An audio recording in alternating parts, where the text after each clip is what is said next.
Hi, I'm John. I'm an engineer and also a specialist in fitness equipment. I've got here a treadmill. This is a Sprint 9 treadmill. The treadmill that you might have will be very similar to this. There's always slight differences, but essentially the base of the machine, this is the running platform, the belt and the motor area, usually comes pre-assembled. And you need to put on things like these legs. This is one I've already put on. The console will usually come as a separate piece and you need to put that on. And obviously there's an upright leg to go here, which is this one. I've left this off because I want to show you some tips which will make building it a little easier and help you overcome some problems based on my experience of building hundreds of thousands of these. The most important thing is really to do with the wiring. On this particular leg there's a wire that runs right up the length of the leg, and you can see it's barely long enough to reach out both ends. That's the wire tight. So quite often you'll have a problem where you'll go to assemble this and then you'll lose one or the other end sort of halfway up the leg. You'll accidentally pull it out. So here's a top tip. Top tip number one: get a little bit of insulating tape or sellotape or anything you happen to have around really that will do the job, and securely fasten it around one end of the connector and then pull off some slack. And then at the other end,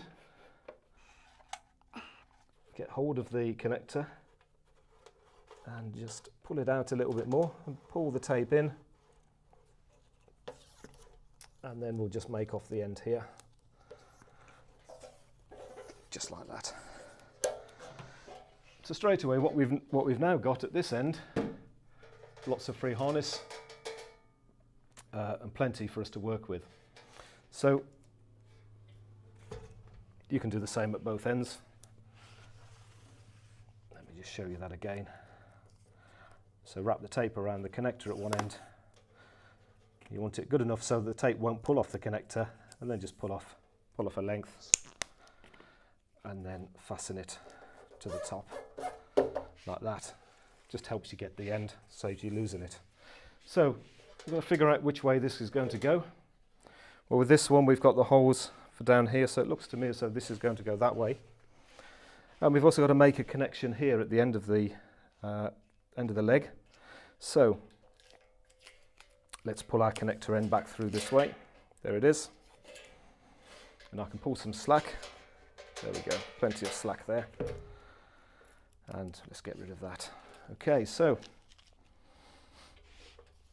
this is an important connector. You want to be able to get this assembled correctly, because by the time you've assembled this, the last thing you want to do is then have to take all this apart to check your connector if for some reason the machine doesn't work. So pay particular attention that the pins are all straight and that they line up in the connector. Also make sure you've got the connectors orientated round the right way. They've usually got a latch on one side and a little plastic tang on the other, which is like a catch.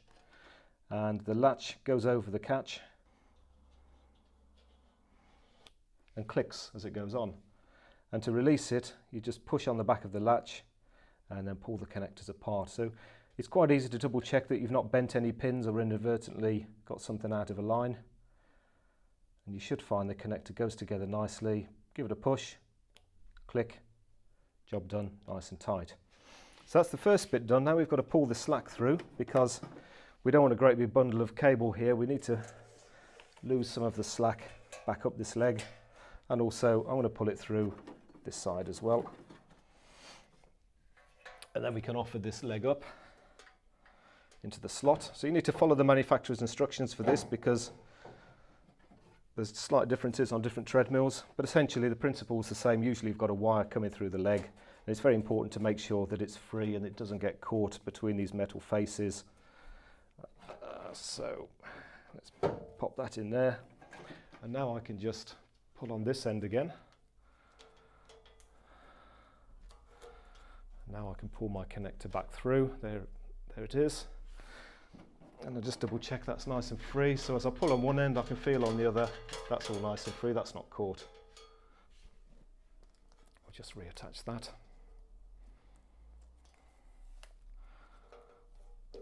Just while I do these bolts up here. So you always start the bolts finger tight if you can, because it avoids stripping them and cross-threading them.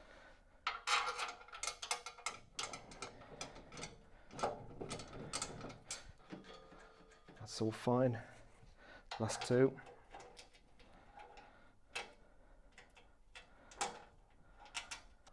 There we are, that's in. So they've all started.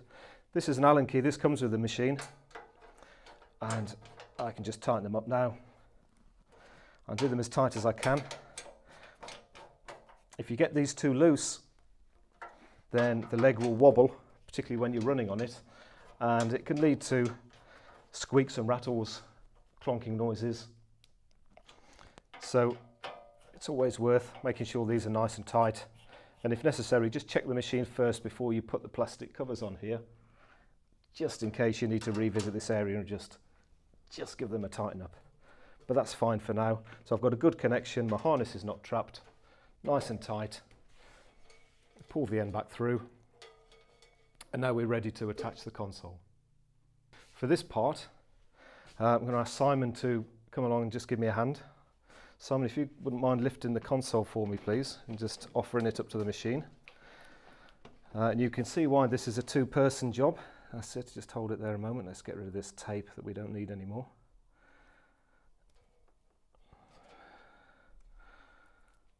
Let's pull that off, there we are. Okay, so a little more forward. That's it, if you can hold that there. So first thing I want to do is just make this connection. So again, I've got to make sure that the connector's made the right way. My pins are nice and straight, just the same as the one at the bottom there. Push, click, nice and tight. I just double check that. No bent pins, because again, I don't really want to be taking the whole treadmill apart again to double check that if for some reason I have a problem. So I can feed the excess down through there and just guide it onto that top there. Okay, so now I'm just checking with my finger that my wires are still free, which they are. That's the one for my remote controls that go on here. So first job is to put one of the fixings on. And if you can get one in to start with. The machine's now taken the weight of the console, which is very good. And we just do that finger tight. I've now got to put my second fixing in. Now this one's actually going to go through where the wires are running. The wires are running up the arm here, so this is quite tricky to do. I've really got to make sure that that fixing doesn't snag on the wires. It's quite easy to do once you're aware of it, but if you're not aware of it, it's a sort of detail you can just overlook. And we can tighten those up now. Like that, so there's my connector nice and free. And then my remote control. So once again, we've got the connector. Make sure the connector's the right way. Pins aren't snagged. Just double check. Yeah, that's good. Latch to latch.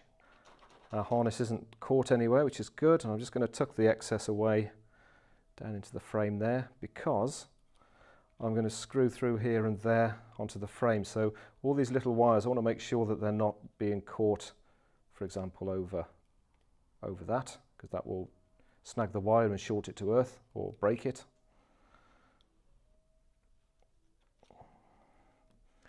That's all looking good. So I'll get one of my screws, pop that in.